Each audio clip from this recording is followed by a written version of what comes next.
Broadcasting live from the basement of the Pentagon. This is WTF Nation Radio.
Come on out, 1965, them boys were called upon. Some fist fighting cowboys in them jungles of Vietnam. I'm an airborne man, baby. Drop me anywhere you please. Yeah, I'm one mean motherfucker. Don't you never double cross me.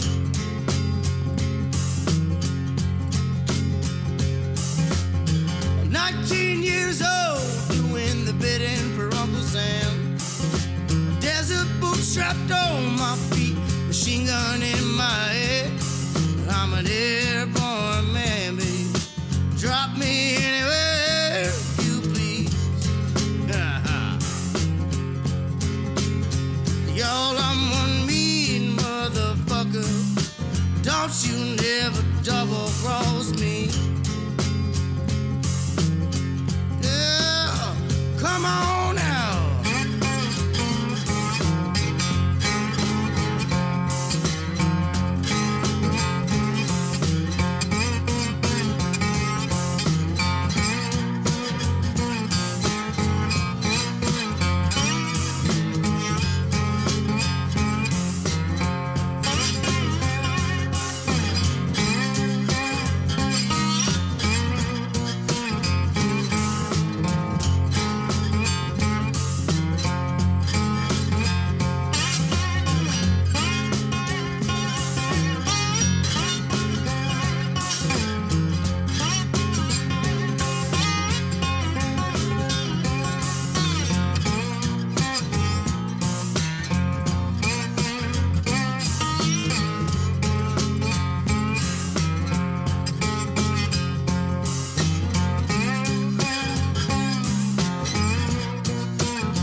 Strapped across my vest, 800 more, and I'm gonna pluck one in your chest. I'm an airborne man, baby. Drop me anywhere you please.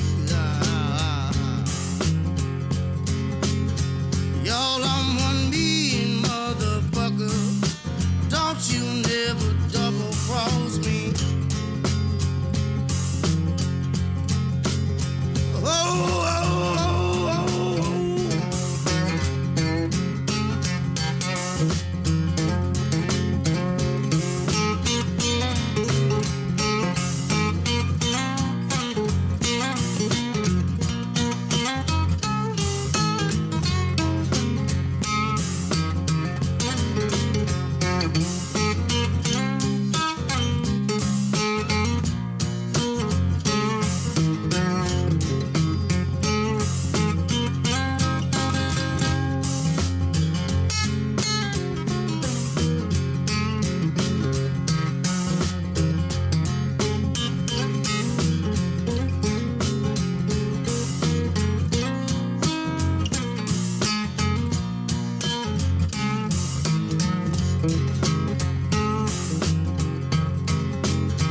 Yeah, I'm a mean motherfucker. Don't you never. I'm a mean motherfucker. Don't you never. I'm a mean motherfucker. So don't you never double cross me.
can blame it on me.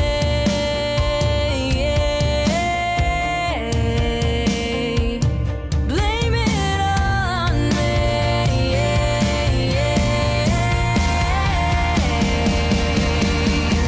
Tell all your friends, tell your church, tell the town how all I did was break you down. When you close your eyes at night, you know I'm gone, gone, gone. Can blame it on me.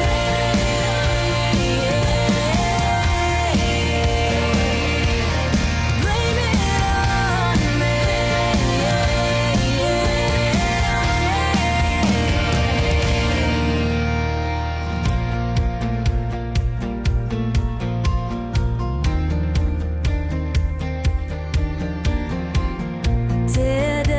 Tear down every wall.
Everything stated on WTF Nation Radio is to be considered the opinion of the person that stated it, and not an official representation of WTF Nation Radio or U.S. Army WTF Moments. Price does not include tax, title, or license. Some assembly required. Each item sold separately. Batteries not included. Objects in mirror are closer than they appear. If conditions persist, contact a physician. Individual results may vary. Keep out of the reach of children. Avoid prolonged exposure to direct sunlight. Keep in a cool, dark place. And Please enjoy the show. Shots. Hey, everybody, we here.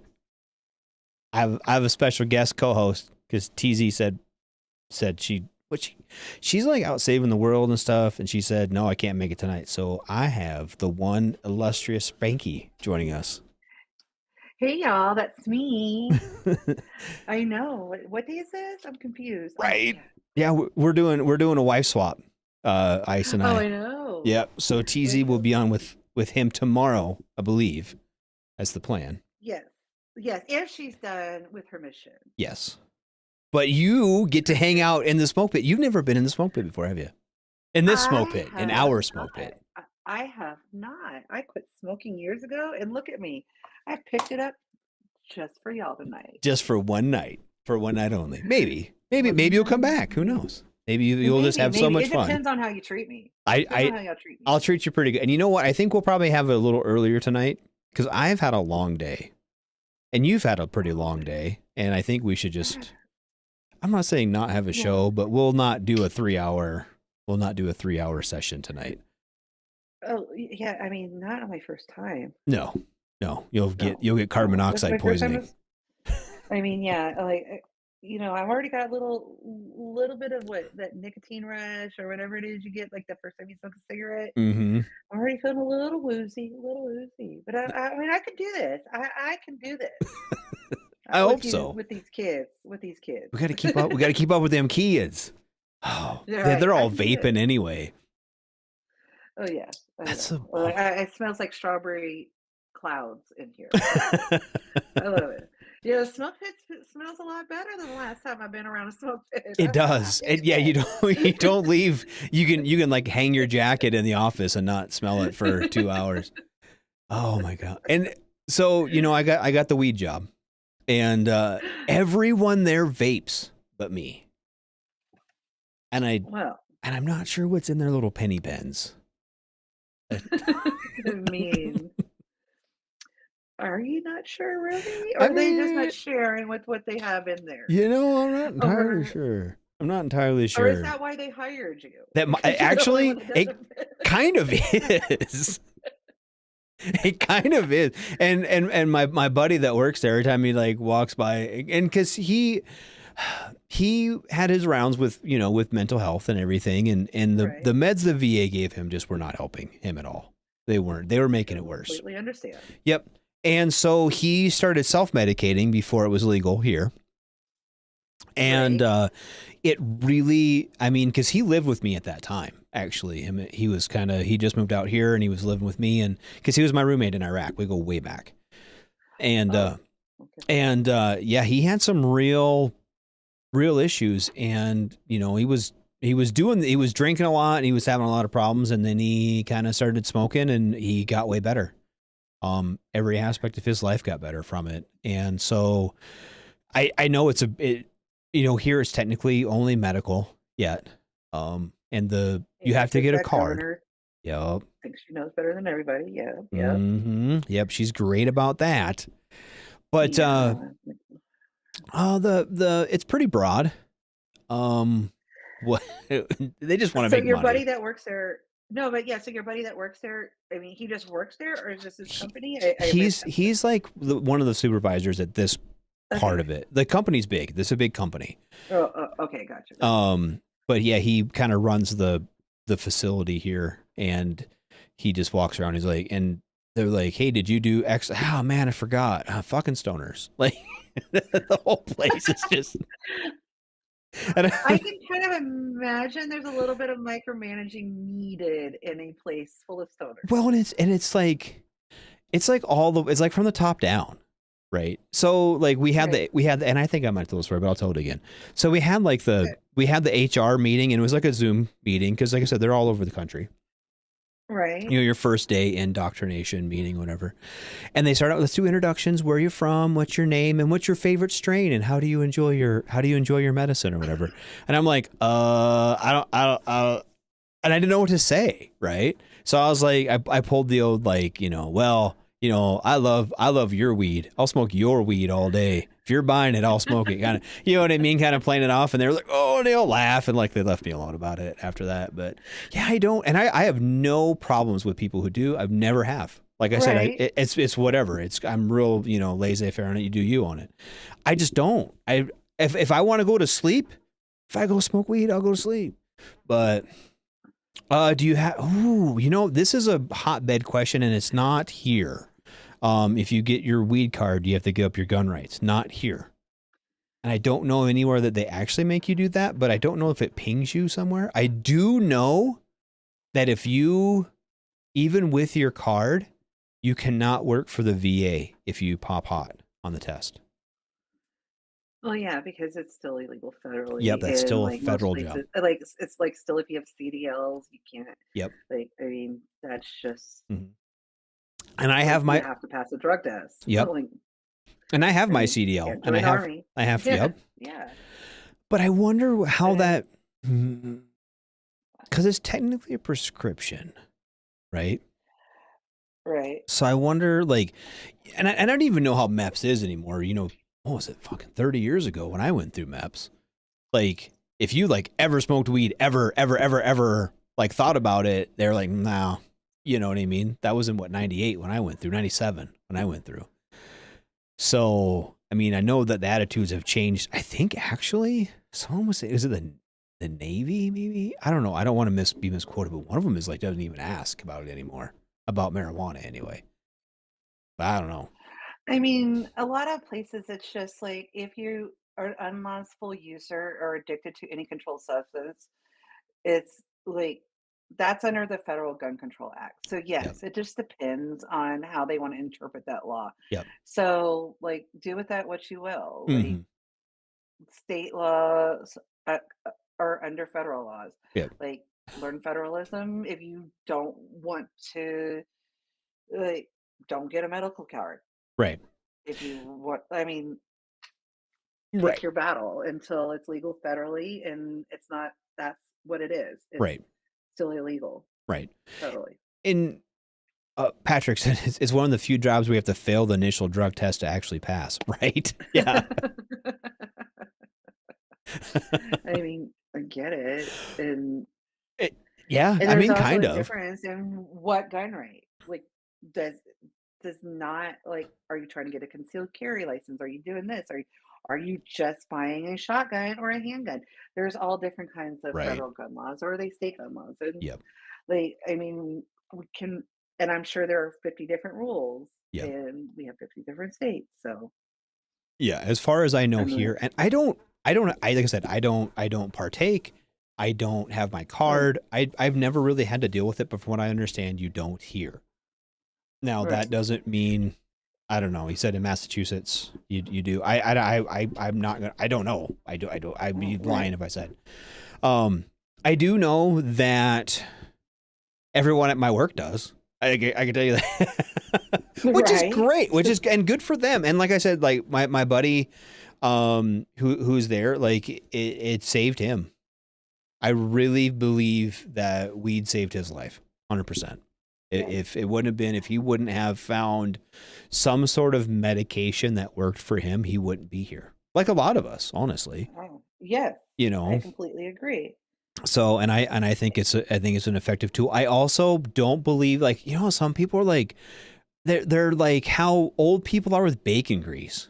Oh, just rub a little bacon grease on it, it'll be all right. That's how some people are with weed though too. They're like, oh, just rub some weed on it, it'll be all right. Like, no, I don't know about all that, dude. It's I got stitches. I'm not gonna rub any weed on it, it'll be fine. Because some people like really get into, and this is a fine line for me, right? Because I 100% believe in like holistic medicines and all those stuff, but I also believe that some people take it too far. You know what I mean? Like if you have cancer, you can't rub some weed on it. You have to go see a doctor. You know what I mean? Right. There's people who take it like to the extreme, and some people are like, "Well, I don't need anything else. I have weed." Sometimes you do, man.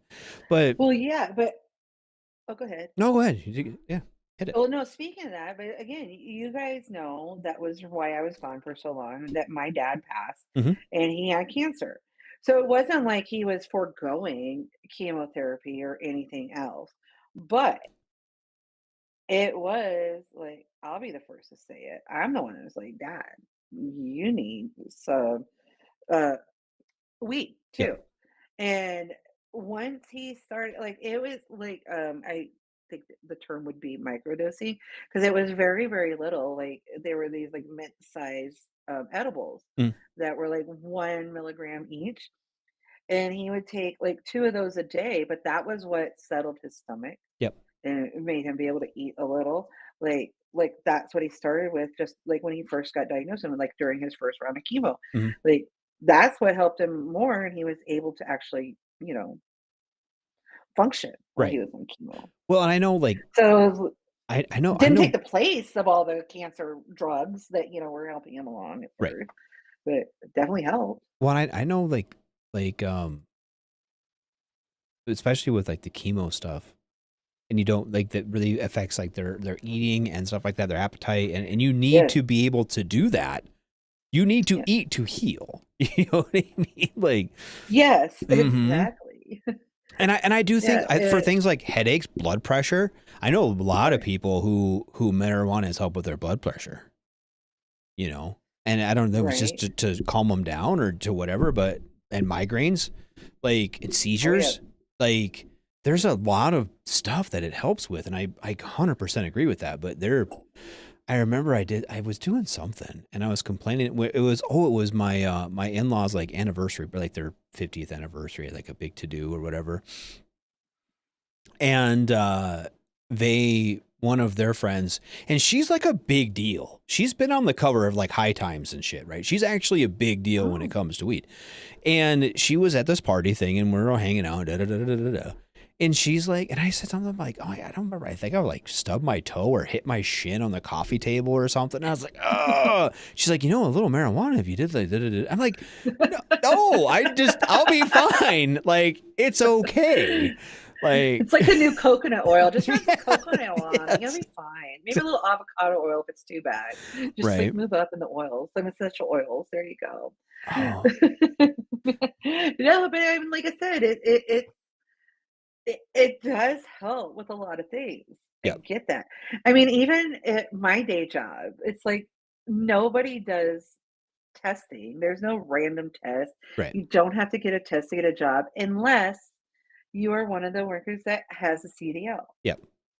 And because there are some positions in my day job that you have to have a CDL for. Yes.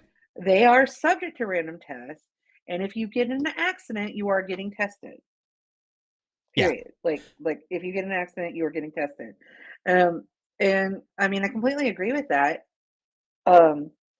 There's actually just very recently, the guy just got charged, actually.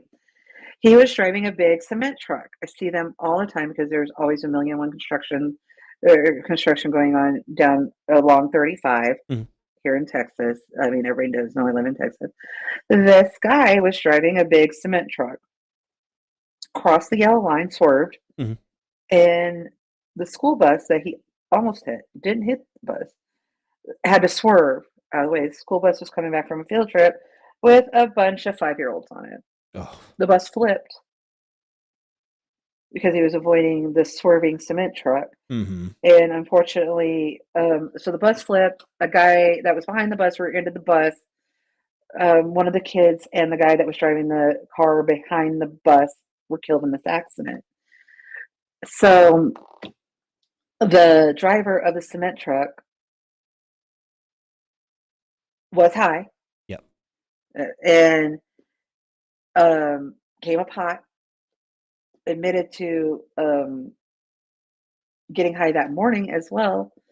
And I'm like, okay, so dude, like that's not okay. That's like just as bad as getting a DUI. And like, like, oh, you think it would be okay to like, have like 7 beers or whatever that morning and go out and drive? I mean, the owner of the company didn't do a background check. Like, so, oh, you got a license? Okay, fine. Because that's how like bad it's getting. Yep. So like, again, there are certain jobs that it's just not okay. And I kind of get like, why wouldn't it be okay to like smoke a little the night before or the day before or whatever? So like, I don't think it's necessarily like you can't have it in your system at all. But how do you test? Like you can't like, okay, for alcohol, you can just blow. Yep. I do think they need to figure out a way to like distinguish between that.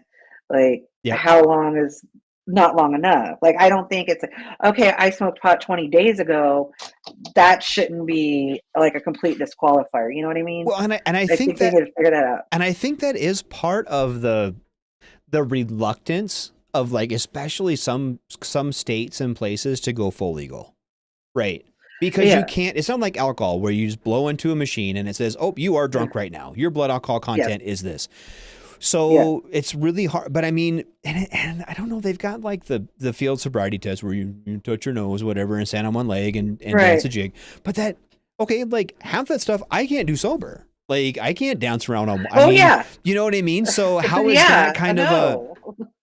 And so until they can figure out a way, an inexpensive, easy to have way of doing that, I feel like it's gonna be a real tough sell for people. Right. If you roll down your window, come home, come out, guess what? You're fucked. Yeah, kinda. Here in New York, you can't have guns without giving into outrageous restriction, but weed for everyone. I hate being stationed here. This is bullshit. Yeah. And I know, and I agree. Like that's there, and part of me, And it's And different. I'm not saying you can't have weed, like let everybody have weed, but Right. again, that's not a constitutionally protected thing. No. And guns kind of are, you Yeah. know? Yeah. So, And- not and- kind of, but And I go back and forth on that because I'm really pro gun. I'm very pro gun, but I'm also pro education on guns. Oh, Right? yeah. Like, and I feel like part of me, and I don't want to give in at all, because I feel like it's one of those things where if you give in a little bit, like it's all gone. Like, you know what I mean? Yeah. But I For feel sure. like they're like, okay, like here. And I was flabbergasted the first time I went here and like got my concealed carry permit. And I just like, they're like, oh yeah, write us a check for like $25 or whatever. And then they do a real simple background check and then you get your shit in the mail. That's it. Like that was, and I was like, there's no qualification. There's no real background check. Okay, well, you don't, it's the same one. It's basically the same background check you do to buy a firearm. So if you're legal to buy a firearm, you're legal to conceal carry in South Dakota, which I think is kind of like, you know, like, fuck. It just felt very like, yeah, I was there when you got that. It was the cheapest. It's a little piece of paper you get in the mail. It's ridiculous. And it's good for like 100 years or some shit. So like, I feel like concealed, but I mean, like, this also gets back to it. If you want to conceal carry a firearm, you're just going to put it in your fucking pocket and do what the fuck you want. You know what I mean? So I go back and forth on it, but I really feel like there should be, I feel like, and this, God, I know there are states where there's like trap shooting in school, right? There's trap shooting clubs and like rifle clubs and all that. Like, so they get like some sort of educate. But I mean, I can't imagine, like, my son's on the archery team. One of my sons is on the archery team here, and they have like, they shoot bows and arrows in fucking school, like before school. I couldn't imagine like taking a shotgun to school, to like my kid's school, and be like, hey, let's go shoot trap tonight. That just blows my mind. Like, but when I have guns in my pickup when I drove to school. You know what I mean? Like, yes, I went to high school in South Dakota, and that was a everyday occurrence for everybody to have them in their like pickup gun rack or whatever that would be in the back window. Mm-hmm. That was normal. Yeah. Like, and that was in the 90s. That's not like 100 years ago. Yeah. I mean, it feels like it now, but you know, I mean, that was in the 90s. We won't go too far into it, but yeah, but could you imagine now if you would have like, if somebody were to show up to a school, even like, you basically have to be a uniformed police officer, you know, to show up. And it just like the mindset about it. So it's hard to educate people when it's such a taboo subject, you know? And I feel like that's going the wrong way, right? Because guns and like a lot of it's like driving. Like you can just as easily kill somebody in that parking lot of that. I don't know if you've been to a high school parking lot lately, but I've taken my kids and dropped them off at school. And that's one of the most frightening things I've ever done in my entire life. Like I'd rather drive down Route Tampa in Iraq than drive through the fucking high school parking lot here, you know?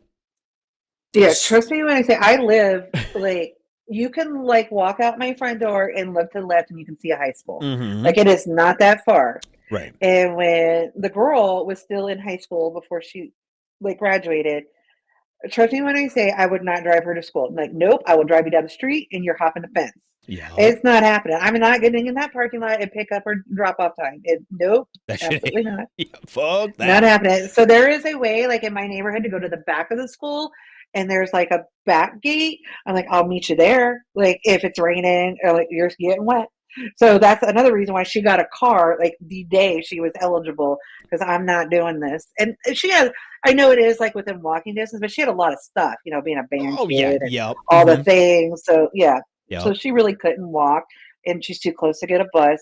Like, yeah, nope, not getting in that. Or I'll drop you off an hour before school starts. Yep. Pick you up an hour after everybody's gone. You could sit there and wait. Yeah, because and it was even the same. Like, not as bad, but you know, even with all the impatient parents, like when she was younger, nope. If I gotta drive you, ain't going.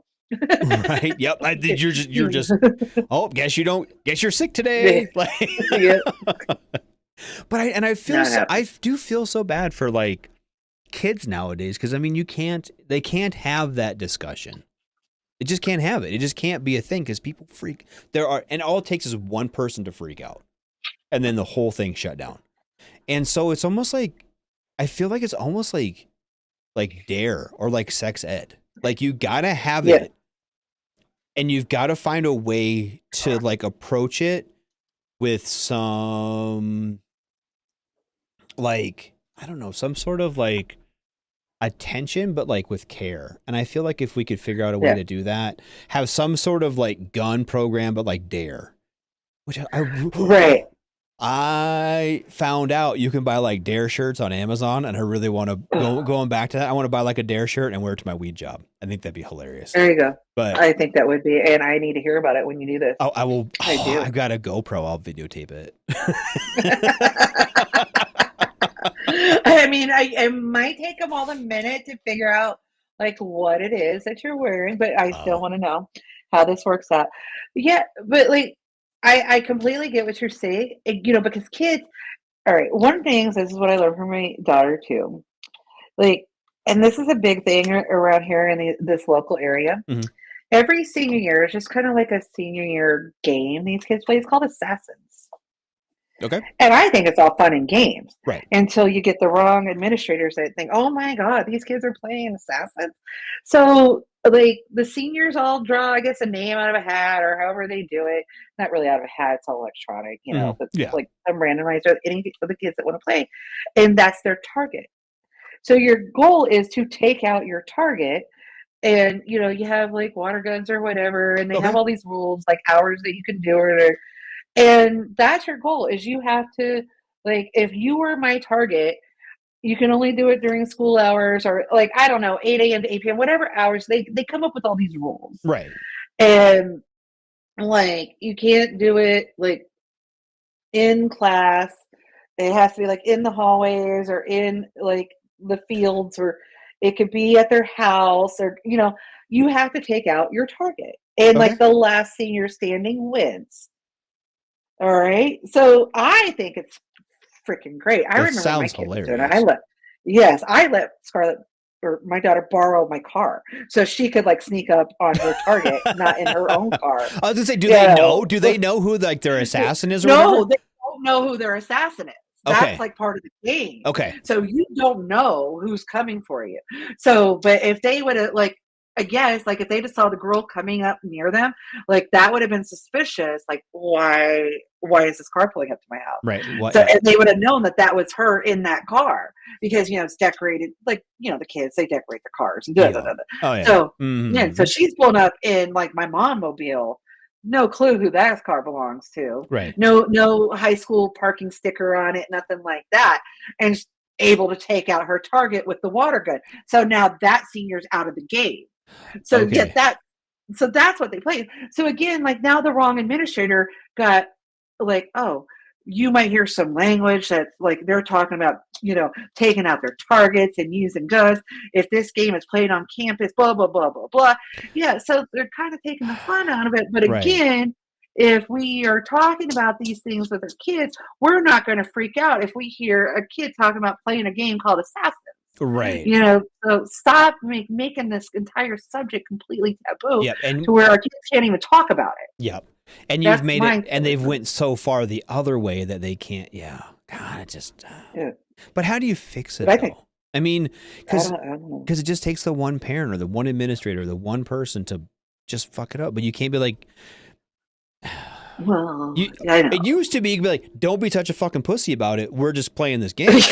But you can't do that anymore. You can't just be like, you're a fucking pussy, shut up. Because then you're aggressive and it's a microaggression or macroaggression or whatever.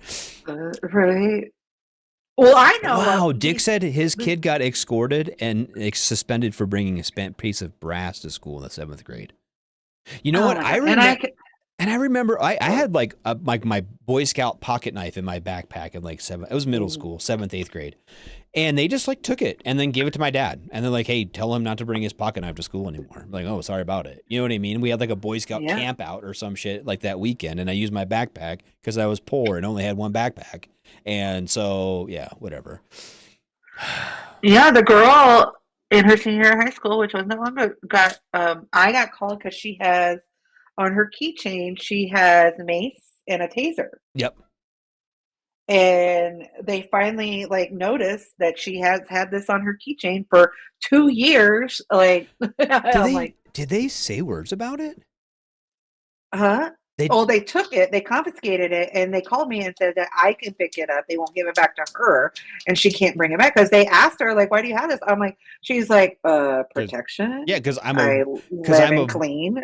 Yeah, exactly. I'm a 17-year-old girl that drives, and I get home at 11 o'clock at night when I get off work. Have you not seen this town? Of course I have. I should have more than that. Oh my God. And they just are like, no, you can't protect yourself. Yes. And so when I went to pick it up, they had this like case of things like, mace and tasers, all the keychain sized ones that they've confiscated from kids. I'm like, I had to call Scarlett. I'm like, which one's yours? Because I don't know. They all look the same to me. She's like, oh, that one, Yep. And they're like, no, you can't touch it even. I'm like, I'm going to take it home. Yeah. All right. So I just told Scarlett, I'm like, leave those in your car when you're at school. Again, because I don't want her like forgetting them when I'm really worried about her having it, like at 11 o'clock at night when she's by herself driving home. Right. Or especially after band when it's 2 o'clock in the morning and she's driving home by herself. Yep. Yeah. I'm like, no. Like, I mean, she can't legally carry, but she can legally carry the taser and the mace, maybe at that age. I don't know, but whatever. I'd rather fight that battle than her not being able to protect herself at all. Facto Tom says bear spray is perfectly legal. You can carry bear spray, but not in Texas though. I feel like you can't carry bear spray in Texas and get away with it. I feel like you can't have bear spray here. But oh my God. That's like there's like a lack of common sense, and I think that's what bothers me the most is like us as adults and like that administrator at your daughter's school, right? He's got a lump 3 feet above his ass that should have something in it that he should be able to use and deduce like, hey, this is a teenage girl in a kind of shady town. She should be able to There are definitely pockets of shadiness. Yep. And I'm not a predator, but if I was, a fucking high school would be a sure good place to be a predator. You know what I mean? Yeah. Like, I mean, you can look at the pins on the map around here. There are predators very close to her school, even though I know they say they're not supposed to be. Yep. There are. Yep. And they might not be, they're out of that radius that they're allowed to be, but there are. And exactly. Franco, somebody will be fucking around and they will find out. And they've been lucky they find out from her and not me. Yep. She's just going to tase them. Yeah, right. Oh, can't do that. No, good mind. Yeah, and honestly, like, not to be okay. Even if she's in school with the taser and the pepper spray, right? And if she decides she wants to be a giant bitch that day and spray everybody that comes in contact with pepper spray, what do you? Okay, you got some sore eyes and it hurts a little bit, but you're not dead. You know what I mean? Right. Like, fuck, like. I think. I'm pretty sure, like, the guy on the golf team with a 9-iron could do more damage, absolutely, than she could with the pepper spray. Yeah, but here's the deal, though. If you are on the golf team, that's a different social economic status that you're. You're probably. You're not lying. I don't even think they have a golf team at her school. Okay, well, never mind. That's fine. I don't even think they do. I know there are golf teams at some schools around here, but I don't think there was one at her school. So Dick said they made him write an apology about how he made his classmates and teachers think he might be a mass shooter. Wow.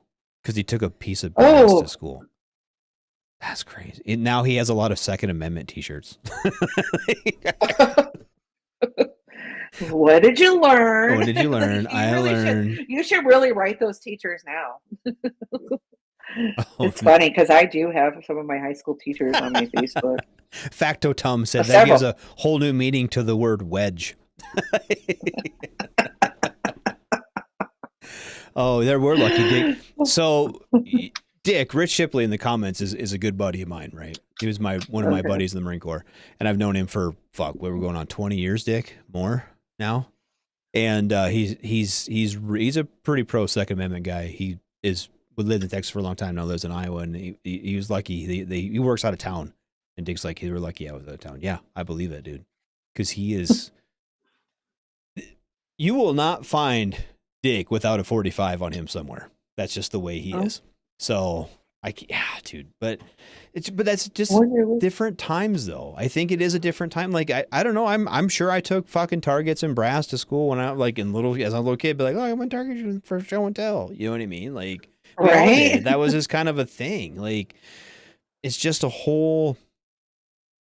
And I don't feel like, and I'm not trying to come off as callous because there are school shootings and they happen everywhere and they are tragic. I'm not trying to downplay those, but that's where we got to find that balance. And I feel like the balance comes from two things. One, it comes from education, and two, it comes from having a thoughtful discourse on what needs to happen.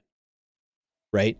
Because I feel like, and it's not just the Second Amendment is what we're on right now, but it's the legalizing of marijuana. It's women's right to choose. It's all different. There's so many things in this country right now that are very divisive and very whatever, right? But both sides are so entrenched that there's no way to get them to meet in the middle, right? Like, and I just don't like. I feel like in order to solve these issues, you have to be adult enough to understand that other people have feelings and there's meaning behind their feelings. And oftentimes, if you can make that attempt to speak to somebody as a human being and not think that they have, something wrong mentally with them because they can't, that maybe we can start having discussions and actually get to solving some of these issues, because all they become is divisive. That's all they've become. And it becomes not even a talking point, but a shouting point. And, I feel really, cause I don't give a shit, right? About a lot of things. And I sit in the back and I look at these people screaming at each other because they just feel like the other person is so like, it's so divisive and there's so much emotion and anger that's brought into things. And I'm just like, I really think that what we, and I say we as in our nation, like, and not just our nation,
Can you hear me?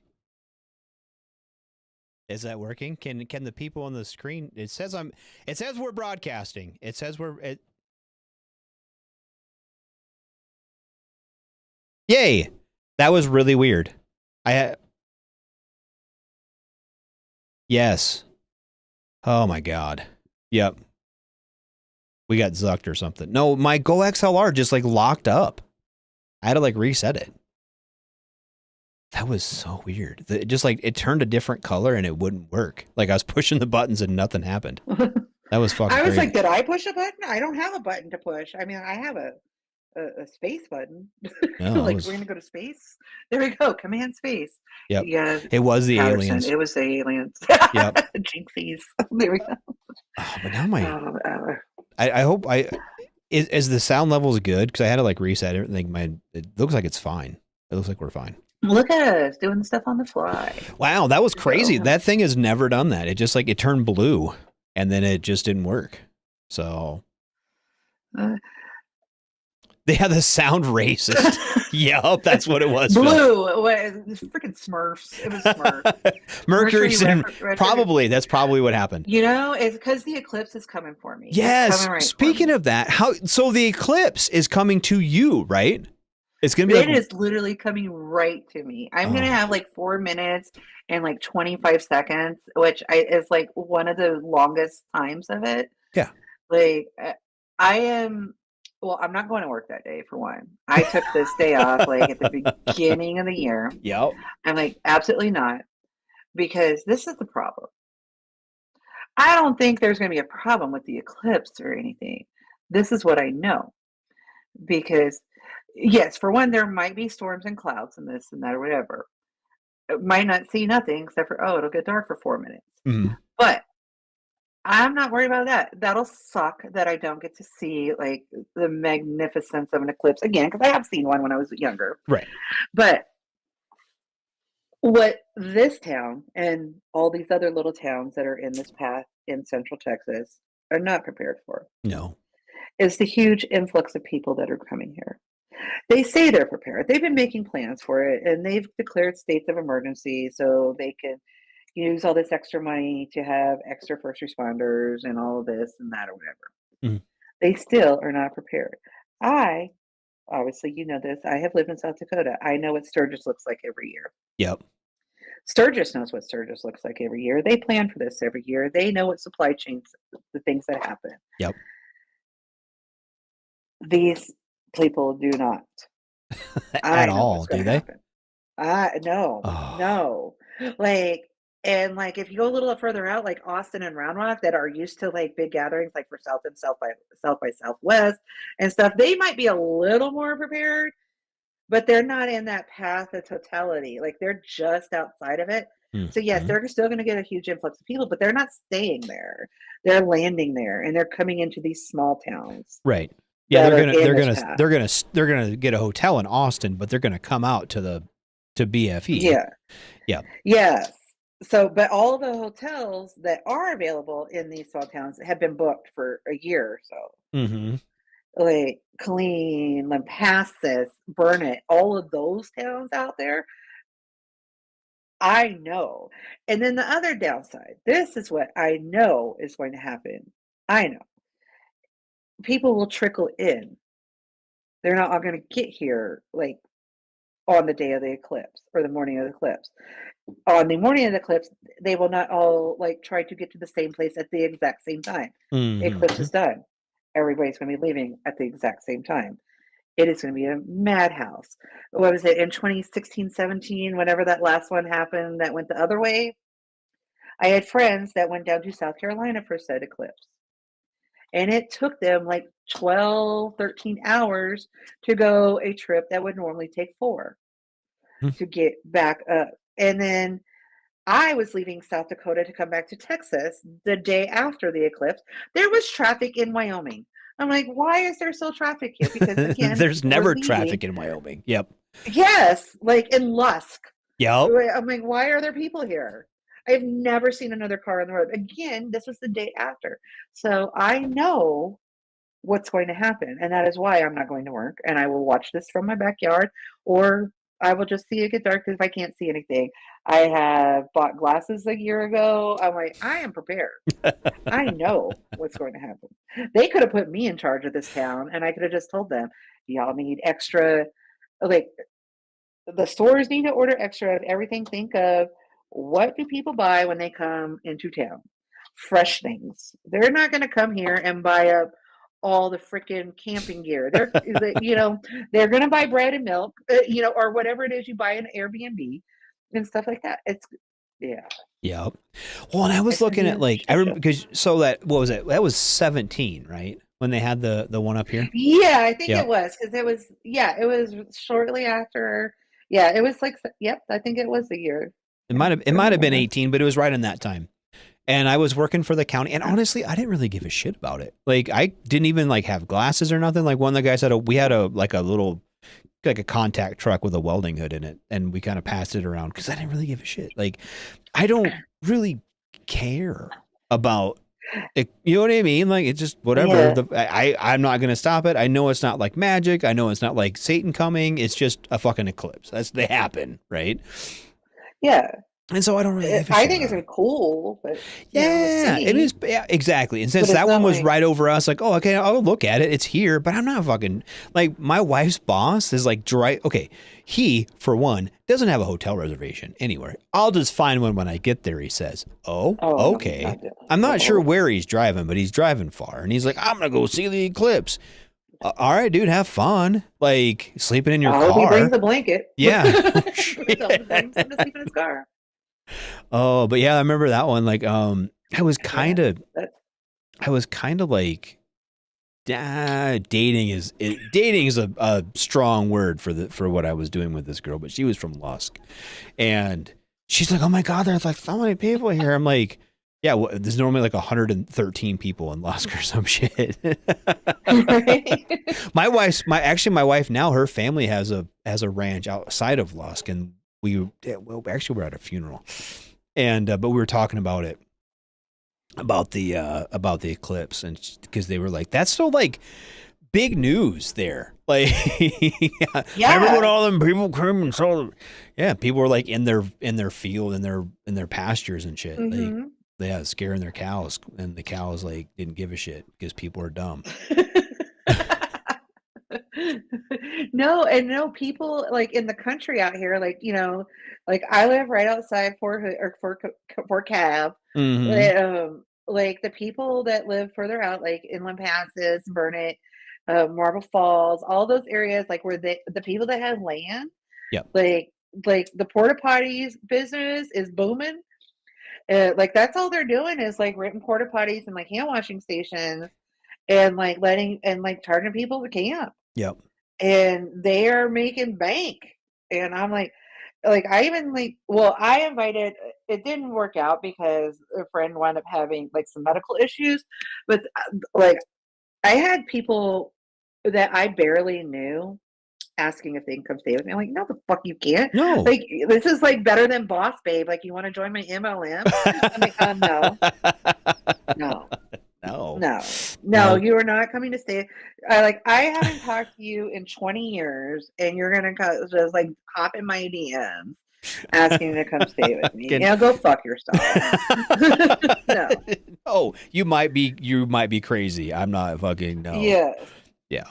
Yeah, and I did have two friends that I knew like are really into this stuff, and I did invite them if they wanted to come down. They were more than welcome.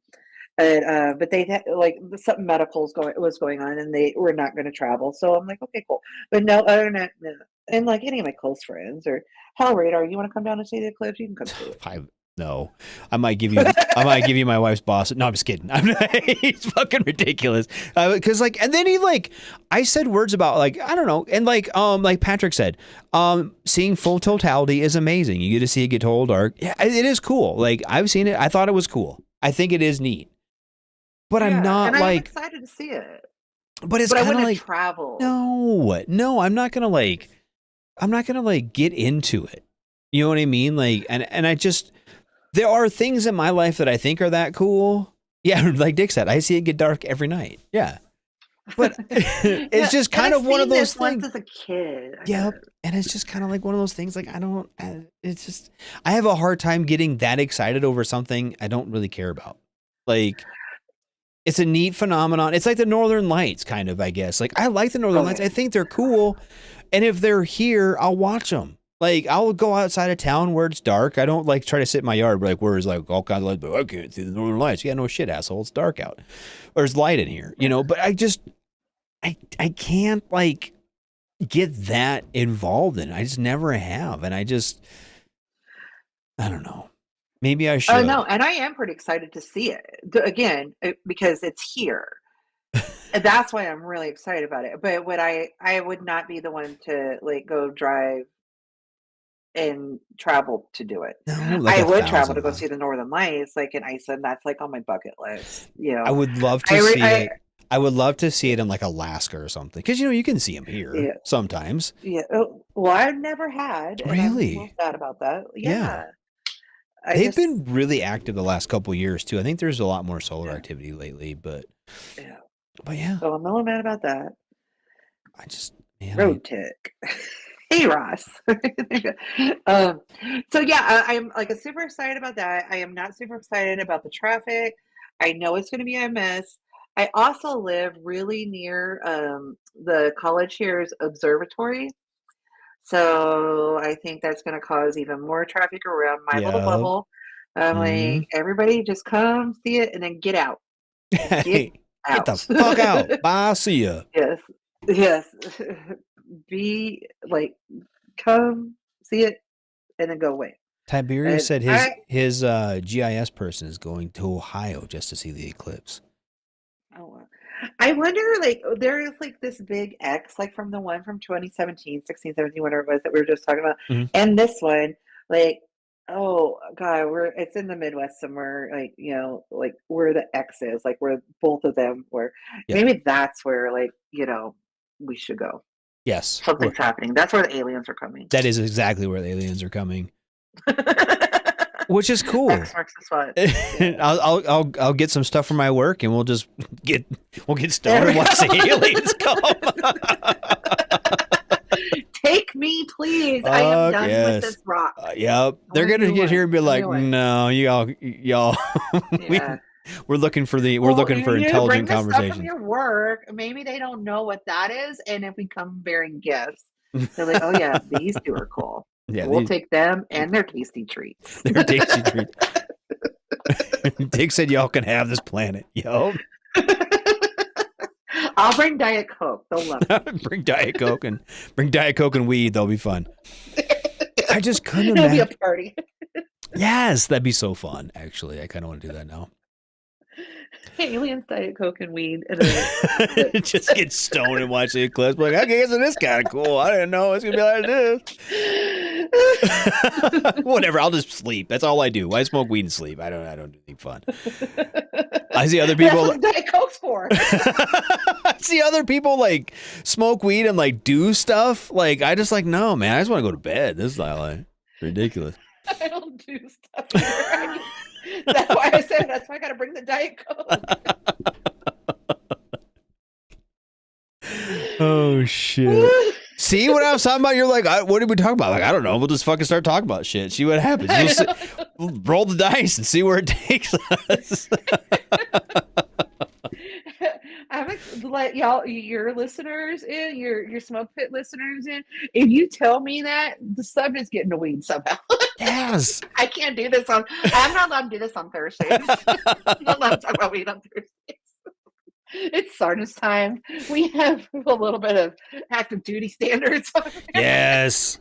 And I you know what? I feel bad. So I was talking to private, specialist radar now. He's getting out. Well, cause like, what's that? What's the new admin system? What's that thing called? The new which system? The new admin, like the IPSA or whatever. The IPS. Yeah. Yeah. And so that bullshit. he fucking had to do a bunch of like PMI stuff, and it's not like showing up in IPSA. He's like, I've done it like 3 times, and it won't fucking show up in IPSA, and everyone's having these problems. Da, da, da, da, da, da. And then so he got flagged for reenlistment. He's like, fuck it, I'm out. He's like, I'm sick of trying to fight to stay in the Army. And I got to think about it, like how much they're complaining about retention, and how much they're complaining about, you know, all the numbers and shit. And like, you have a fucking kid, right? You have a specialist who's promotable, has a first class PFT, right? Or what, ACFT or whatever. The one's not AC. What the fuck is it called now anyway? Whatever, ACT. ACFT. Yeah. ACFT. No, it's not ACFT. It's something like, I don't fucking know. It's not APFT. It's fucking whatever. The throw a fucking medicine ball test or whatever. He shoots expert on the rifle range, right? And he's a good fucking kid. And he wants to stay in the Army, and he wants to fucking make a career out of it. And they're like, no, we're just fucking done with your bullshit. Like, he's like, I just don't, they gave him 2 options for reenlistment. It was like Fort Polk and fucking, and Fort Drum. He's like, I don't want to go to either one of those. Like, send me somewhere not shitty. And they're like, no, we can't do that. Just get the fuck out. Bye, kid. What would his job be? Though? He's an 88 Mike. Oh, yeah.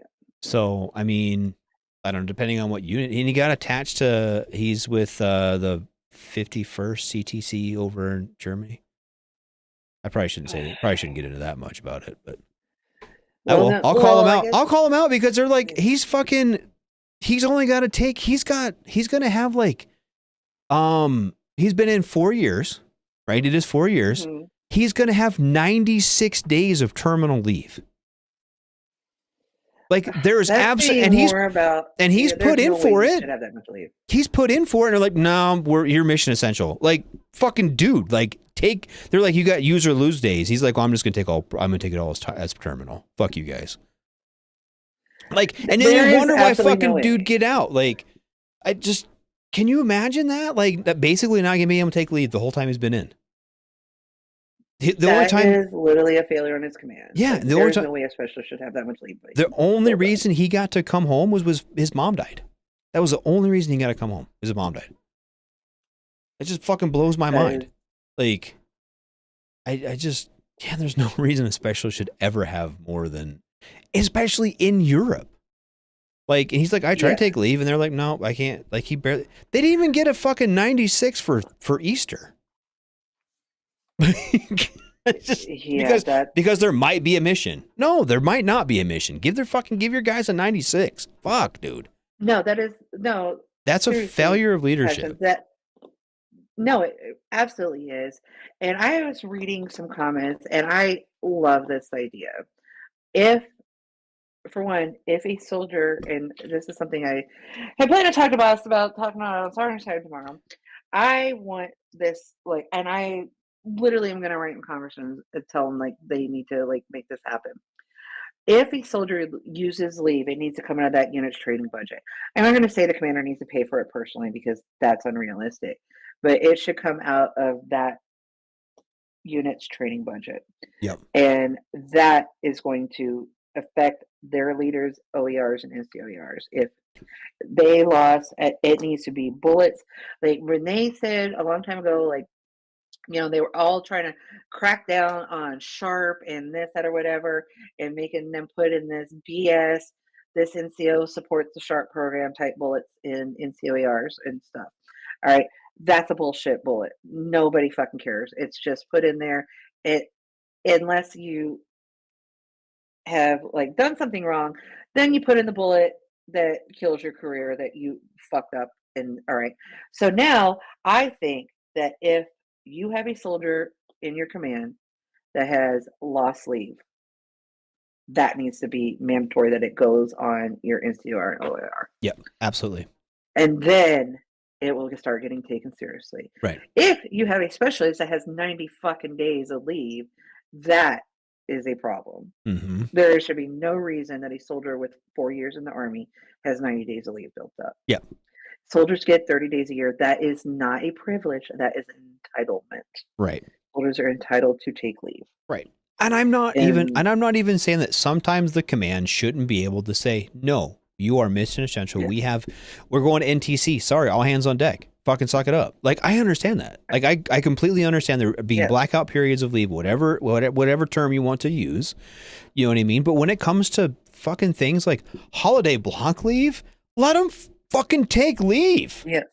Well, we need to have and they were like, I think they wanted to have like 75% retention last year for holiday block leave. Why? You know what I mean? I've been in there might units, be a mission. I was in units. Okay, I get some of that only because the units that I spent most of my career in before I switched MOSs to when I was actually in a combat support MOS. When I was in service support MOSs, I was in units where we didn't have block leave. Mhm. Like we always had to have like most of our people there. So we never had block leave, which was Right. understandable just because of the type of units I was in. So we had to take our leave throughout the year, and it was kind of a first come, first served basis. And no more than 10% of the year could be on leave at any one time. Mhm. So it kind of sucked around Christmas, but not for me because I was never the one that wanted to take leave on Christmas to get so much time off. Right. I also never wanted to go to South Dakota during Christmas because fuck that, it's cold. It's fucking There's cold and snow. gross. Yeah. I'm like, I'll come home in Don't the blame you. summer. Yeah. Yeah, I'll take leave like over spring break, summer, when it's warm. And most people always wanted to go home at Christmas. Yep. So it did suck for them because only 10% of the unit could be gone at a time. Mhm. So yeah, different units, different mission. I get that. But if you can take block leave, most of your units should be gone. Yep. Like there is no reason why a specialist should have 90 days of terminal leave. No. Not at all. That's a failure on their leaders. Right. And again, that is what needs to happen. And that's the only way. So like leaders, like the commander knows exactly how many leave days every soldier in this unit has. Right. He gets a report every single month. It is not a secret. And they can come out of their training budget. Like, nope. They lost this leave that is worth money. That is cash. Yep. That is not just these days are going away. That is cash. Mhm. Entitlement. Right. And somebody needs to be really held accountable for it that culture to change. Yeah. Well, and then they were trying to tell him that his fucking, I think it was his first sergeant. I don't want to get too fucking, somebody was trying to tell him he couldn't take all of his leave as terminal leave and was going to have to sell a big chunk of it back. And I was like, don't let them do that. I'm like, I don't think they can make you. I don't know the rules per se anymore, but I don't think they can make you sell it back and like keep you on. But like, they're like, because he called me on Sunday, and like we were getting ready to go to church and kind of getting ready, but he calls me and he's like, Dad, I got some questions for you. I was like, sure. He's like, well, I think I'm gonna get out. I'm like, okay. And then he started kind of going through, and he's like, there's all these like education programs. There's like some, I don't even know all of the fucking shit he was spouting off because I was like in the middle of doing 3 other things, and he's like, there's this like what do you call it? It's like a apprenticeship program that he wanted to get on, but he didn't have time left because he like put in his packets to his unit and they fucking it just died. Like at the somewhere between his platoon sergeant and sergeant major, these packets they're just dying. They're just dying. Yes. And I'm just like, he's like, I want to do this, but I can't. I want to do this, but I can't. I want to do this, but I can't. What can I do? And I'm like, fucking put in your paperwork for terminal leave then. Bye. See ya. Fuck out. And I bet his first time saying that because for that many days, they probably have some policy that the commander there can't approve it. Don't put that shit right directly in fucking IPSA. I would, but that's me. But again, that's what. Well, then the only reason and then they came back and said, well, you can't. You have to have your digital DD-214 or something, or like they must give a pre-duty 214 now or something or whatever. He has to finish his TAPS class or some. It's not TAPS. Maybe it is TAPS. Yeah. Whatever. It used to be TAPS, but now it's something different. And he's like already scheduled to do that and And I'm like, yeah. And then you need to start out processing because that puts him out at like in like the middle of June. I'm like, here it is, beginning of April. Like, and he's in Germany. Like, you still got to like do all your shit and turn all your shit in and start out processing. And they're like, well, they want me to do this. And well, they can want in one hand and shit in the other and see which one fills up first. You need to start taking care of yourself. Yes. Like you need to put, obviously your fucking leadership is not putting you first. You need to start putting you first. And like Patrick said, if my troops are ever happy, I have failed as a leader. A lot of leadership, probably. Yeah. And I don't know if I Yeah. can, like, and this, I get it. And you're in the same boat I am. We were both in before the Infinity War started. And so we knew there's fuck games that happen when it's peacetime. When we're reverting back to peacetime thoughts. And that's fine. We should be. We're no longer should have that op tempo. But it's like, why are we fucking these kids over again? Like, we didn't learn anything. And that kind of gets me. Yeah. And what happens is these kids go home and then they tell their story. That is why you have recruiting issues. Like, why do these people not get it? Right. I don't know.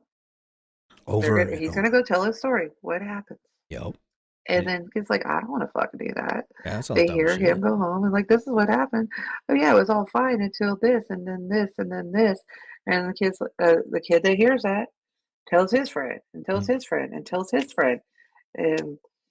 And then you got a parent like me and that's telling her kid, you absolutely the fuck not, you're not doing that shit. So then you got the parents too.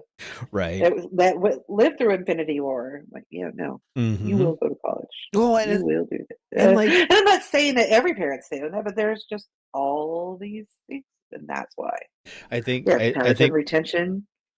I think my stepson's going down the same path I was going down though, because he's like a 6th grader, and he's like, Dad, I want to go in the Marines. I was like, okay. Oh, okay. Yep. He's already like getting gung ho about it. He's like, I think I want to go in the Marine Corps. I was like, oh. He's like, yeah. He's like, yeah, they got cool uniforms. I was like, yeah, they do. And he's like, yeah, but then they do cool stuff. And then he's like, I'm like, what do you want to do in the Marine Corps? He's like, I don't know. I want to like fly in helicopters and shoot people. I was like, okay, yep, you're gonna go in the Marine Corps. And my wife's like, what can we do to stop him? Like, nothing. He's like, you just let them decide. That's how I was. I was about that age. I think I was between like 6th and 7th grade, and I decided I was going to be in the Marine Corps. That was all I wanted. I didn't take my SATs. I didn't do shit. I didn't even talk to a college at all. I did nothing about the college experience with any. I didn't want anything to do with it. I was joining the fucking Marine Corps, and I was 17 when I signed up. I turned 18 at boot camp. I turned 18 at boot camp. Like, yeah, I was baby radar. Yep, I was like, I'm going, and that's how my stepson is right now. He's like, I'm going. I just want to go to the Marine Corps. I'm gonna run cross country, so I can be better in the Marine Corps. I'm like, yep, that's exactly what the fuck I did.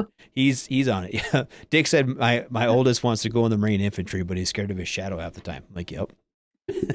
Yeah, the crayon comment. Yeah, he does. He's kind of a crayon eater. I love him, but he's kind of a crayon. But he is so pumped. He's like, what can I do to be a better Marine? What can I do?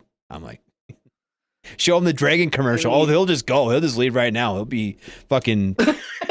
I'll be turning 13 at boot camp. He wouldn't give a shit. the dragon commercial. We're taking him younger now. We can't get rid of this kid. He's staying. He's staying. He'll be our mascot till he's old enough. Yeah, people like the dog that they carry around with them or whatever. We just can get rid of this kid. Give him motivation. He already has one.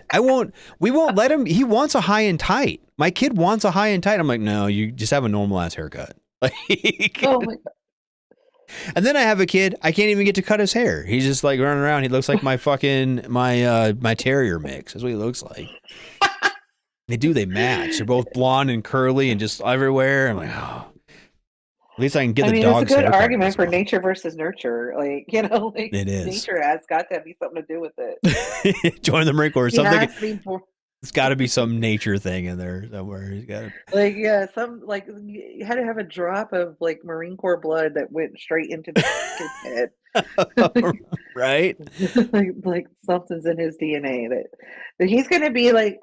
What's the like? We have Sergeant Major's Army. What's like the top Marine dude? Sergeant Major of the Marine Corps. Yeah. Oh, okay. All right. I thought it was gonna be something fancy. Like, I don't know. something way cooler. Yeah. I don't know. I don't know what it would be, but it's something like just Sergeant. Okay, he's the future Sergeant Major of the Marine Corps, right there. Fucking might be either that, or he's gonna he's gonna get there and realize it's not near as much fun as the dragon slaying commercial. Right. I thought I was gonna get to play with trucks and blow things up daily. I'm really sick of sweeping this flight line again. Yeah, that's what you do. What do you mean I gotta clean my room? Does he keep his room clean and like keep his like bunk all made and shine his shoes? Oh, he doesn't shine his shoes. He's actually not bad. He's not bad if you can like. He's the one you have to remind. Okay, if you ask him to do something, he will 100% do it. It's the best of his abilities. But he will walk by. So we have the two little dogs, right? And they're when it's snowy out, they hate going out. They hate taking a dump outside. They hate it. Okay. And I have seen him, and they poop for some reason in the fucking dining room. Because why the fuck? Why not poop anywhere else in the house? And I've seen him walk to the table with a tray of food, and there's dog poop like 3 feet from him, and he just sits there and eats his food. I'm like, clean up the fucking dog shit, dude. I didn't see it. What do you mean you didn't fucking see it? It's right there. He just looks at me like I'm stupid. So I mean, he's there and not. But if you ask him to do something like, hey, Gabe, can you help with the dishes? Hey, Gabe, can you run this over to your grandparents' house? Whatever it is, you ask him to do something, he's 100%, he will do it and do it well. It's just if you have to like expect him to do something on his own, then there's some problems. But he does good. I mean, he's still a little young. I guess that, internal motivation will come out. Hopefully. So, like, I guess that's something he'll learn in the Marine Corps.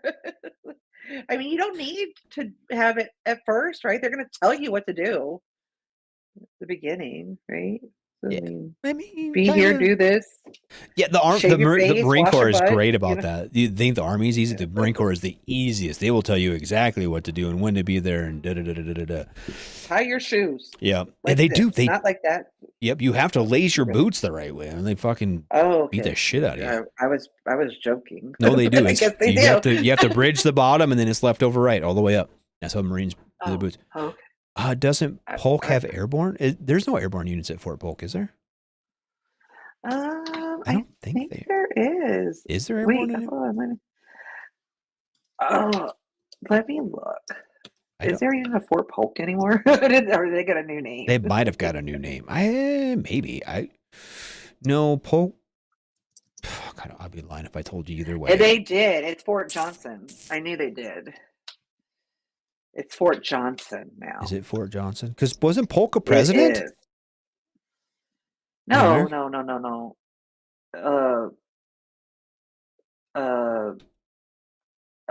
Fort. Who was Polk? Hold on, I'll tell you a sec. James, not. Yeah, it's Fort Johnson. Yeah. No, but that's not who the post was named after, though.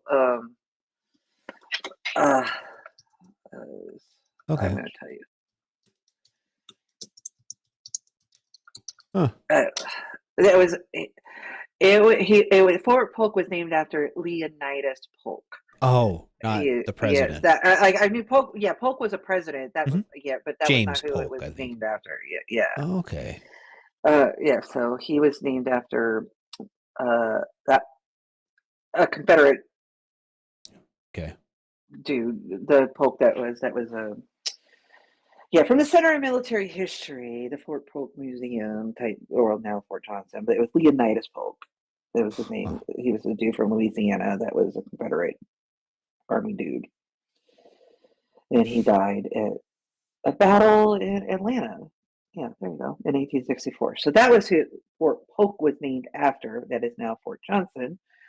So, yeah. But yes, there was a president named Polk, but that was not who Fort Polk was named after. So, yeah. I just was trying to look at all the units. First, the 509th Infantry. There we go. And that, like I said, I know they've had it, and I know, obviously there's always airborne troops there from training and this, that, or whatever. So, but it's just because I know I've seen them there, and I just couldn't remember if there was anybody that was permanently there. 10th Mountain, apparently. Yeah. There was always some unit from there from 10th Mountain. So yeah. Not just there for training. Yeah. Well, it says there's 2 infantry, 2 30th infantry. They're all the 3rd BCT 10th Mountains down there. 3rd of the 89th Cavalry. 317th Engineers. Yeah, all 3rd Battalion or 3rd BCT, 10th Mountain Gunner. Yeah. So Yeah, like I said, I couldn't remember, like, because I don't have like a Rolodex in my brain of who's all where. Shit, I don't even yeah, I know don't who's fucking. here. And I know on Fort Cav anymore. I've never been there. I've never been to Fort Polk. I haven't. I got out of it. I never went to Fort Polk or Fort Johnson or whatever it is now. I never went. Yeah, I never went to JRTC. You know what? I spent over 20 years in the Army, and I never even went to MTC. I'm not even trying to pronounce your name, but he said 3rd B 10 first the 509th Parachute Infantry Regiment. Camp Swampy. Yeah, I don't know. So apparently they do have a That's Joseph. 3rd BC. Oh, it's backwards. Okay, yeah. All right. Yeah. All right, tight. But, some Confederate dude. That's right. Yeah, that's what I said. I don't fucking know. Some Confederate dude. Fuck it. I don't know. Don't lose, I guess. But yeah, I've never been there, Joseph. I looked out. Actually, my fucking kid, my son, who's we were talking about earlier, his stepdad was stationed there. He lived there with his stepdad for a while, and I felt really badly that he was in such a shithole. And I was like getting retired, and I'm like, I'm at Fort Polk. And then he left Fort Polk and went to Fort Riley. I was like, oh, that's a fucking upgrade. Good job, buddy. But I would have rather been at Polk than Riley, but that's me. I was at Riley during my dependent time. Yeah. So yeah, so I didn't really have to do anything except for go to the commissary, take care of my baby. Holly said she's got a friend down there and loves it. Well, I mean, yeah. You know what? I'm going to say this out loud too, though. Any base, there are people that love it. Yeah. I mean, there's people who love Hood. I was one that loved Hood. Yeah. I loved Hood. Mm-hmm. I loved. So there you go, Keeper. Just good past tense. Anymore, obviously. Right. Mm-hmm. But I mean, there's you name the base. There are people who love it there, and there are people who are like drawn to it, and that's great. Like I didn't like Hood that much. I didn't like. Yeah. But I mean, it's whatever. I didn't really like Bragg either. If I'm honest. I liked Fort Worth. I love being stationed in Fort Worth. That was awesome. The command sucked. The command, there's a joint reserve base, and I got stationed there in the Marine Corps. It was ridiculous. It was fucking dog shit. The command was stupid. But the base was awesome, and living in Fort Worth, Texas was cool. I liked that. I liked Fort Worth a lot. But there was a lake there, and we could rent jet skis, and we had fun. And it was an old Air Force base, so like the facilities there were great compared to most of the Marine Corps places I've ever been. So that was cool. Sure. Yeah. Yeah. The artist formerly known as Polk. Oh. When I was started like using that. Yeah, like I said, I went there. I was visiting some friends there, and like I like the area, but then again, I am a big fan of the South. Period. It can be hot and humid. Yeah. And I will live if you put me. I literally I remember my branch manager mentioned drum one time. I said I have 30 days of AWOL saved up because I will use all of them, and you will have to come fucking find me somewhere before I will go to anywhere north of the Mason-Dixon line. Yep. There you go. And I'm not going to make it easy on you. Just go to my parents' house. I ain't fucking know. Yes. Nope. I'm not that dumb. You could probably find me right here at Fort Hood, and I will go to work because I'm not fucking leaving this place to go anywhere cold. No, that sounds dumb as fuck. And I will say that was the one good thing about the Marine Corps is they don't fucking send you anywhere cold. The Marine Corps and had I had known that, I'd have probably joined the Marine Corps and not even left it up to chance that they could have sent me into fucking Alaska. No. Joe said the best duty assignment he was on was the 4th BCT, the 101st at Campbell. He said drum wasn't bad. Got to go train with the Canadians. You know what? But that just Campbell was too cold for me. That was my last duty station. Yeah, it sounds cold and gross. Yeah. I just don't know. Plus, luckily, I had enough rank then to go tell them, no, I'm not going outside in the cold. But I was also on my on my retirement plan by then. Right. Oh, I heard. Yeah, he said Alaska was shitty. I've heard that. I've heard Alaska was shitty. Yeah. Again, yes, I went to Korea, but actually, I had office jobs in Korea, so it was okay. Right. I will say I've actually heard some not horrible things about Fort Wainwright because there's lots of stuff to do there. there's lots of like hunting and fishing and stuff to do there. I always thought it would be kind of cool to jump in the snow. Kind of cool. Not cool enough to fucking go there. I just thought it'd be kind of cool to do. Like maybe like once. Like if I just like show up like, hey, mind if I jump with you guys? I'm like, yeah, sure, hop in the snow. That'd be kind of fun. But not that cool. Like No. not that cool. But you always see their videos. It looks cool. Yeah. They always have like the best So videos you of stumble. Sorry. those. I was only at Campbell in the summer because the global war on terror. When you're off base can be fun until you encounter the state bird, the mosquito. Yes. But you know what? The fucking mosquitoes are pretty bad here though too. So. Oh yeah, they are. God, they're horrible.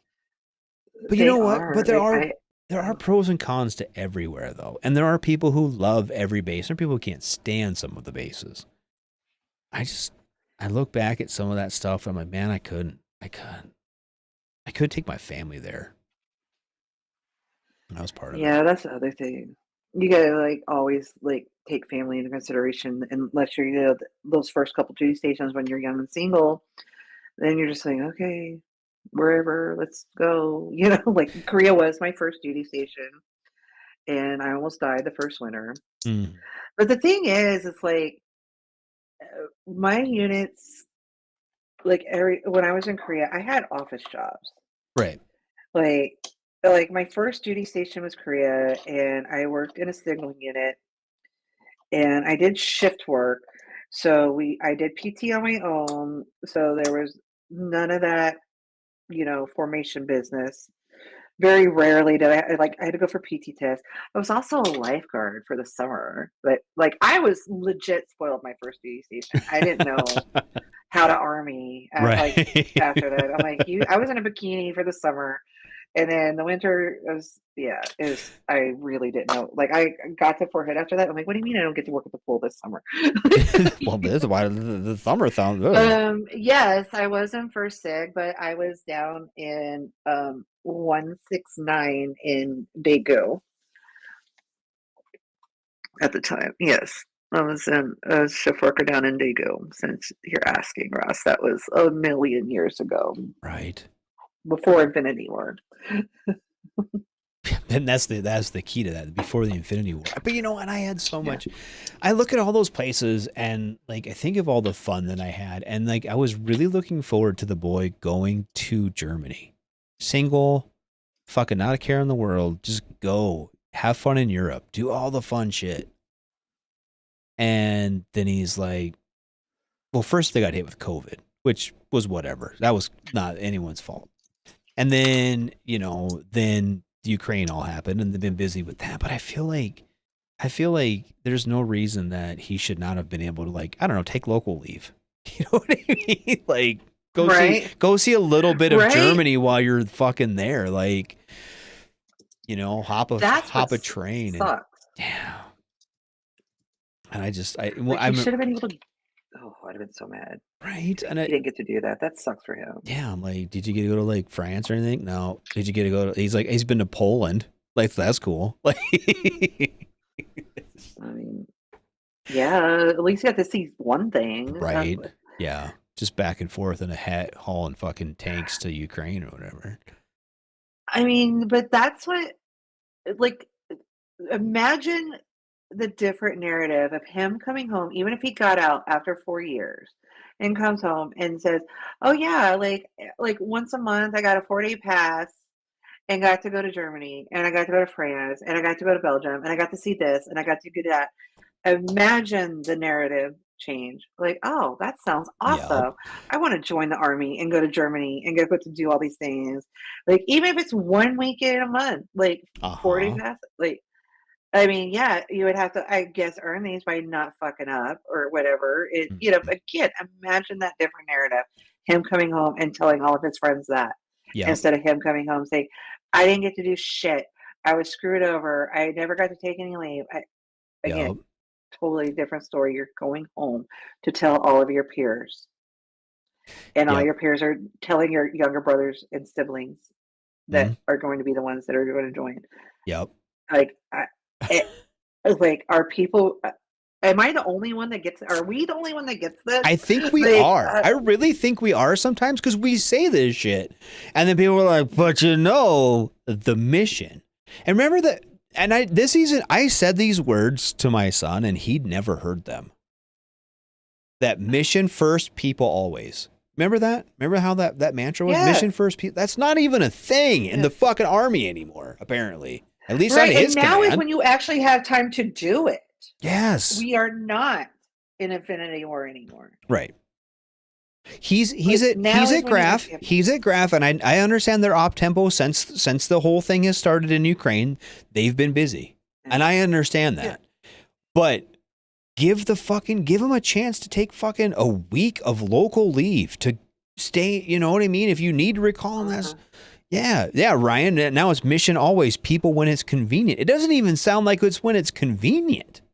It sounds like it's just whenever the fuck, like, it's like they almost forget about you long enough that you can go get a fucking, go take liberty and go to fucking, yeah, when he said he didn't even get a 96 for Easter, that blew my fucking mind.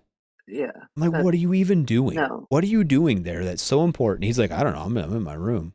Oh, okay. He's like, yeah, I was gonna, they were gonna go to Berlin. There was a group of like 4 of them that were gonna go to Berlin and they got told no because that they weren't getting a 96. No, and I know what it is. It's these leaders are way too scared for anything to happen, and they don't want to deal with it. That's what it is. Like, oh my God, somebody might, I don't know, not come back. Defect to fucking Ukraine. I don't know what, like, think, like, literally, like, they're so scared of, and have this zero defect mentality. Like, they don't want to let soldiers go anywhere because then, oh, well, what if they underage drink? Then I have to do paperwork and this and they're just lazy. Mm-hmm. They don't want to let soldiers be adults. Yep. And they're like, well, what if someone underage drinks? Well, first off, so what? They do that shit all the time. They're probably better off than them doing it in the fucking barracks. They're probably more likely to do it in the barracks than they are around town. Well, maybe not in Germany. But... Exactly. Let them go see something. Yeah. You can let them go fucking instead of sit around drunk playing Xbox, because you know it's what they're gonna fucking do. You lock them in their fucking shit. That's all they're gonna do is fucking get drunk, play Xbox, and like fucking just let them go. Let them go be kids. Fuck, man. Like, lock them up.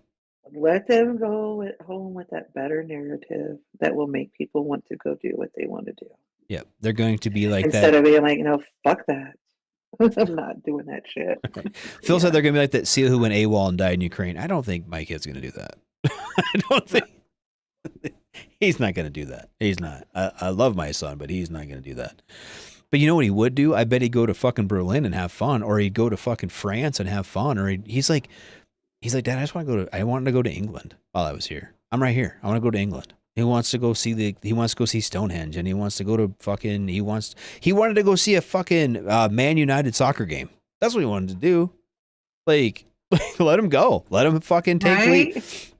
Like, fuck, dude. Like, he's like, I'm never going to get a chance to probably come to Europe again, am I? I'm like, actually, if you want to, go ahead. Yeah, go to Amsterdam. Go to fucking anywhere. Go to anywhere other than his fucking barracks room. I'm like, but I was like, know, and I was like, oh. I was like, I'm like, well, because he obviously you spend 4 years, you're going to pick up some German. You're going to. This is the way it works. But I was like, just fucking, go have fun. You're gonna. I'm like, don't get married and have kids right now, and you'll be able to go to England. Yeah, he's in Graf. He's with. I'm not gonna say the unit again because I don't want to be too much of a dick. But he doesn't want me calling his first sergeant and being like, hey, why are you screwing this kid over? Because I'll do it. Right. I actually fucking thought about it. It was real tough for me not to call a sergeant major. Be like, hey, what the fuck's going on? Why the girl can't join the military. Yeah. Yeah. Well, and this is the thing too, and I feel because he was like I was. He was like, I want to go in the army. When college kids, college people were calling him, he's like, I want to go in the army. I want to go in the army. I made him go talk to the other services and be like, you have talked to all of them. And I told him I want him to, because he wanted to go artillery. And I was like, it's fun, but I don't want you to be 25 with hearing aids, for one. And for two, like, get a job, get something that if you want your second tour, if you want to stay in and go artillery or go infantry or go whatever, then that's fine. But get something that you can use when you get it when you grow up. Someday you're not going to be able to walk. Someday your back's going to hurt. Get a job where you can fucking do something with your life. So, do people still write last graph in the stalls of the bathrooms? I don't know. You're going to have to ask him. I'm not there. Anyway, he was like, that was what he wanted to do. And all of a sudden he fucking hates it and he wants to get the fuck out. And just, I don't know. I don't get it. Like, why? And like you said, what kind of retention are you going to have when he goes home and everyone's like, hey, Jimmy, how's the army? You fucking want to go so goddamn bad. And he's like, yeah, fucking bullshit. The army is some bullshit. And they're just going to lock you in your fucking barracks and make you fucking not have fun for 4 years. Like, that's not going to, that's not going to help.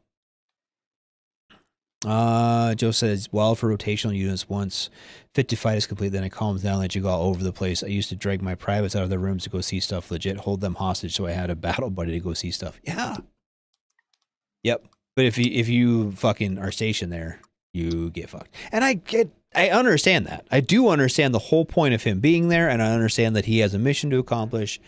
Everybody in the army has a mission to accomplish. I 100% understand that. And it's not just to go fuck around in Europe for 4 years or 3.5 years, however long he's there. But you should be able to take fucking leave. You should be exactly. able, Again, like I said, there's no reason a specialist should have 90 days to leave. No. Period. None. So tell him to go to and there's no reason why anybody should have 90 days to leave, but especially a young soldier with 4 years in the army. Yep. There's no reason they should have been able to build up that much leave. No. And you, like Joseph, you almost got to drag. I understand some kids you got to drag out of your fucking room. Like, hey, kid, you got to get out, fucking see. I did that with some of my privates before. Like, hey, buddy, hey, let's fucking go, dude. Like, let's get the fuck out of here. Let's go see some shit. Like, and then they end up having fun, and then they want to do shit. Like, I remember fucking taking kids mountain biking before, like let's go fucking, hey, let's go. I got an extra bike. Let's go. Oh, man, this is fun. Yeah, this is cool, isn't it? And it's PT that you don't got to fucking just run in a circle. You know what I mean? Like, introduce kids to fun shit, and they'll go out and have a good time. I remember being a young soldier, one of the funnest things we used to do.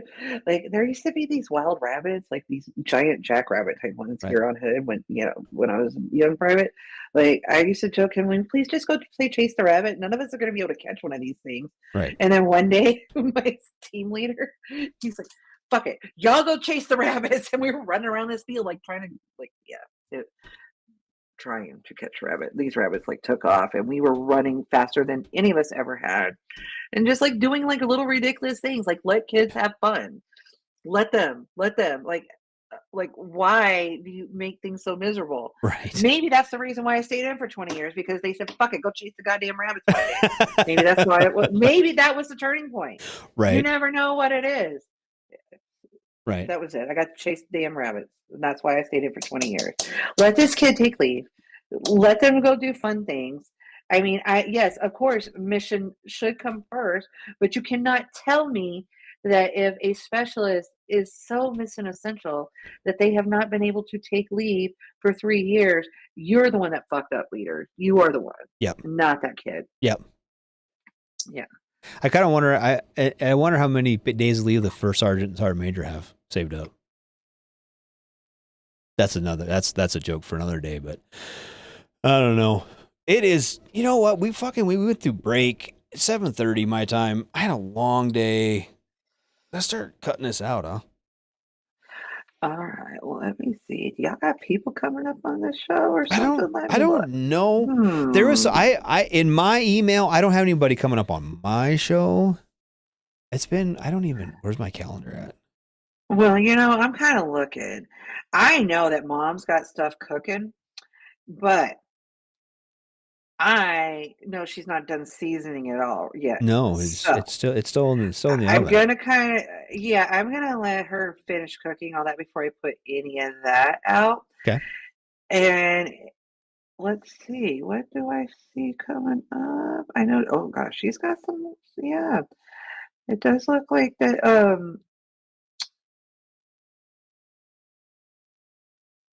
On the Monday edition on the 15th, there's a guest, George Luss from Honor and Remember.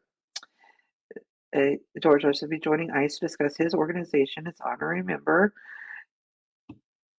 That's the first one I see coming up. Like I said, I know T. You know, she's a little bit she's a little more on this. Yeah. And then, I suck, T. You're gonna have to do this next week. I don't know. Well, I see Pop Culture Warrior has something on. Oh no, yeah, on the 23rd. That's the one thing I see. Yeah, he's got the creator of Game of Ham. Yep. And what is the Game of Ham? I'm going to party. Yeah, it's. Let me click on this. This looks fun. Ooh, the best party board game you've ever played. I am down. Like I said, dark and bitter like Scrooge's coffee. It's over 800 cards in the base set and 50 optional rules. Is it kind of like Cards Against Humanity, kind of? I don't know. There's a video. There's a 2-minute video how to play it. I'm not going to go through all that, but it looks kind of fun. Oh, and it says it'll make you squeal with laughter. I like laughter. And each card has been custom tailored to work with and off each other. The possibilities of hilarious combinations are endless. Y'all gonna have to listen to CQ's show to get more information. I just gave you enough. Yep. Yeah, on the 23rd. So you should be there on the 23rd, and you can learn all about that. That sounds fun, actually. Yeah, go take it easy too, man, Joseph. Hey, thanks for showing up. Be here next week, buddy. We'll be here. So, because on that note, you guys have been listening to us, me, Radar, her, Spanky, for the first time ever in the Smoke Pit. It's been a great show. Thank you for being here. And then tomorrow, TZ will be joining ICE for Sorg's time. That's going to be. That's actually going to be exciting too. I kind of want to be there for that. Hopefully her mission is done. I can be there for it. And then let's see, Friday. This is not a Friday Night Freedom week, right? I believe it's not. Oh, I think it's because he was there last week. So this is it. Yeah, he was on with Mom last week. Mom's filling in for a little bit. Yeah, that's it. That was a good show. That was fun. Mom's cooking hard. She's got all the spice racks out. Yeah, she does. And then Saturday is a day, a day of no Spanky activities.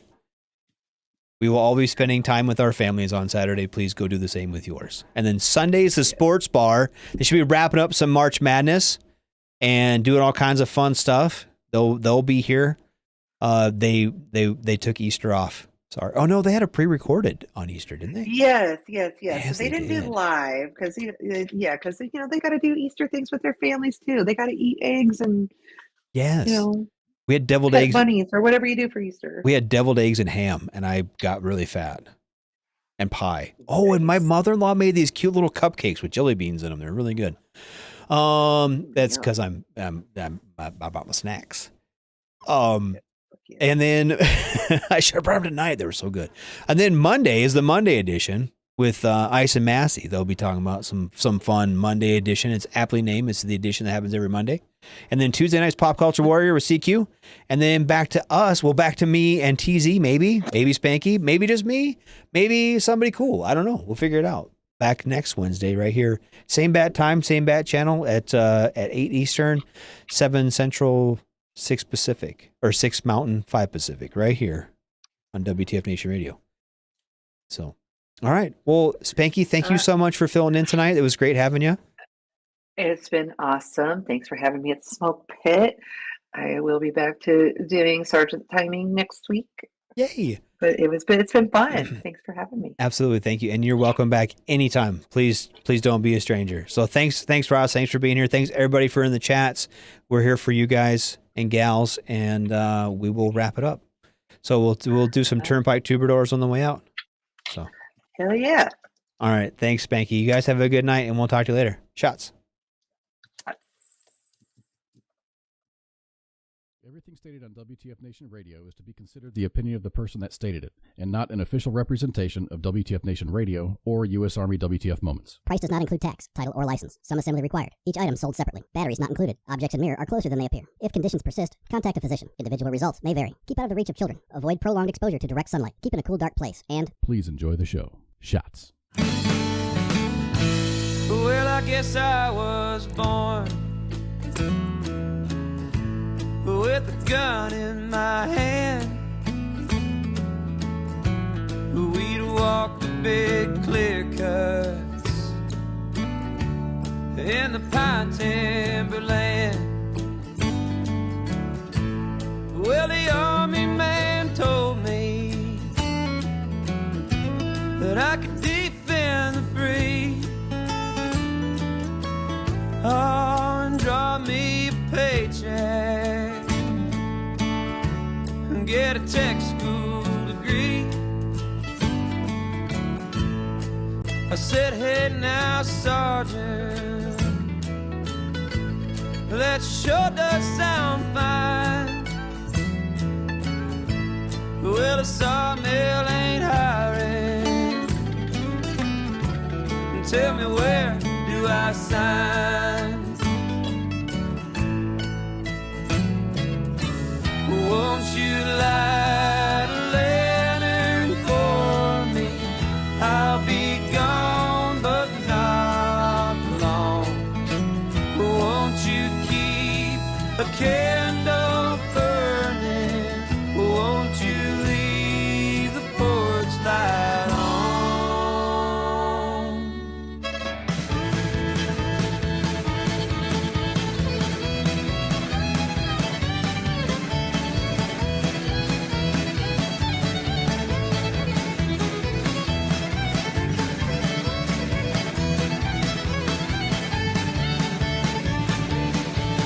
Well, my hands are still steady, and they still hold a gun. And this is the suit of a soldier for your southeastern son. Well, tell Mom not to worry if she's taking it hard. Never thought I'd see action back when I joined the Guard. Well, all this will be over more later than soon, as I wrote in a letter beneath the big Afghan